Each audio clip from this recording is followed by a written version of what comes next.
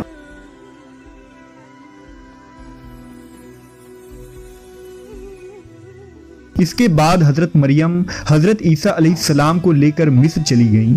جب حضرت عیسیٰ علیہ السلام کی عمر مبارک 13 سال ہوئی تو بیت المقدس واپس آ گئیں۔ روایتوں میں حضرت مریم علیہ السلام کی تاریخ وفات 35 عیسوی اور آپ کی عمر 51 سال لکھا گیا ہے۔ اسلام کے علاوہ کیتھولک اور آرتھوڈاکس عیسائی بھی حضرت مریم علیہ السلام کو نہایت ہی عقیدت و احترام کی نگاہ سے دیکھتے ہیں، اور آپ وہ واحد خاتون ہیں جن کا نام قرآن مجید میں درج ہے اور بائبل کے پرانے عہد نامے میں بھی موجود ہے۔ حضرت عائشہ سے روایت ہے کہ نبی صلی اللہ علیہ وسلم نے فرمایا، اللہ نے مجھے خبر دی ہے کہ جنت میں میرا نکاح مریم بنت عمران، موسیٰ کی بہن کلثوم اور فرعون کی عورت آسیہ سے ہوگا۔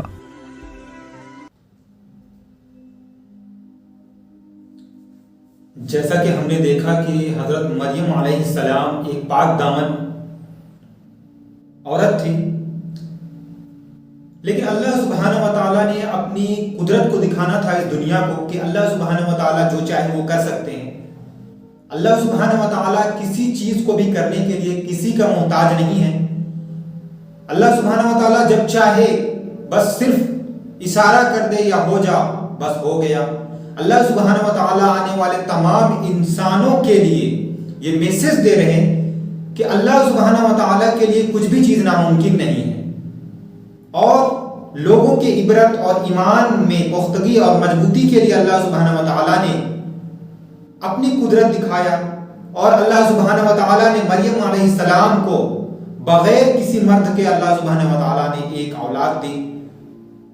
تو آپ کو یہ ویڈیو کیسا لگا ہمیں کمنٹ کر کے ضرور بتائیں، اور ایسی ویڈیو دیکھنے کے لیے اس چینل کو سبسکرائب کر لیجئے، اور اس ویڈیو کو لائک، کامنٹ اور شیئر کرنا بالکل بھی نہ بھولیں۔